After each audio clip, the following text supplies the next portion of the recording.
নমস্কার বন্ধুরা, আজকে আপনাদের চানাচুর দিয়ে দারুণ একটা রেসিপি বানিয়ে দেখাবো। এই রেসিপিটা আগে হয়তো আপনারা কোনোদিন খাননি, তাই আমি রেসিপিটা বানিয়ে আপনাদের দেখাচ্ছি। তো চলুন তাহলে রেসিপিটা শুরু করা যাক। চানাচুর তড়কা বানানোর জন্য এখানে নিয়েছি 100 গ্রাম চানাচুর, টমেটো কুচি, পেঁয়াজ কুচি, আদা রসুন বাটা, এখানে আছে গোটা জিরে, গোটা সর্ষে, দুটো শুকনো লঙ্কা, সামান্য একটু কাসুরি মেথি আর কারি পাতা। তো এই সব কিছু নিয়ে নিয়েছি। তো চলুন তাহলে রেসিপিটা শুরু করা যাক। প্যান গরম হয়ে গেছে, প্যানের মধ্যে পরিমাণ মতো সর্ষের তেল দিয়ে দেব।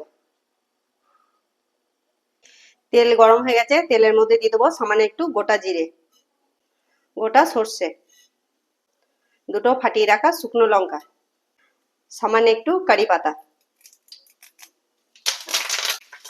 হালকা করে একটু ভেজে নেব।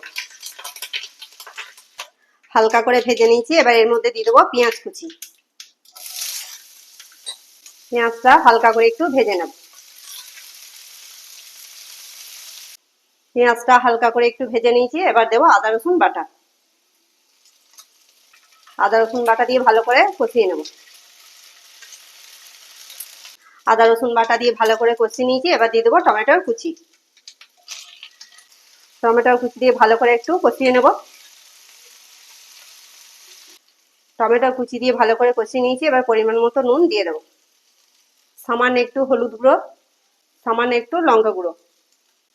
হলুদ গুঁড়ো লঙ্কা গুঁড়ো দিয়ে দিয়েছি, এবার ভালো করে কষিয়ে নেব। এর মধ্যে আর কিছু মশলা দেব না। হলুদ গুঁড়ো লঙ্কা গুঁড়ো দিয়ে কষিয়ে নিয়েছি, এবার দিয়ে দেবো কাসুরি মেথি। এটাও ভালো করে মিশিয়ে নেব। ভালো করে মশলাটা কষানো হয়ে গেছে, এবার সামান্য একটু জল দিয়ে দেব। জলটা দিয়ে ভালো করে কষিয়ে নেব। জল দিয়ে ভালো করে কষিয়ে নিয়েছি। এই দেখুন টমেটোগুলো সব গলে গেছে, গ্রেভিটা খুব সুন্দর হয়েছে। এবার এর মধ্যে চানাচুরটা দিয়ে দেব। চানাচুরটা দিয়ে ভালো করে কষিয়ে নেব।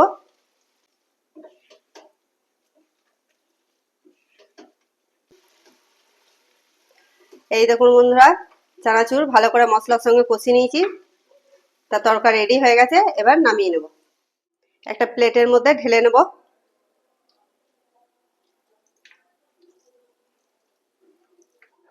এই দেখুন বন্ধুরা, চানাচুর তরকা রেডি। তা কত সুন্দর হয়েছে দেখুন, খুব সুন্দর লাগছে দেখতে।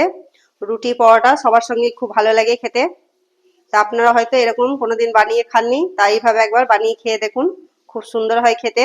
তা রেসিপিটা কেমন হয়েছে কমেন্ট করে অবশ্যই জানাবেন। ভালো লাগলে বন্ধুদের মধ্যে শেয়ার করে দেবেন।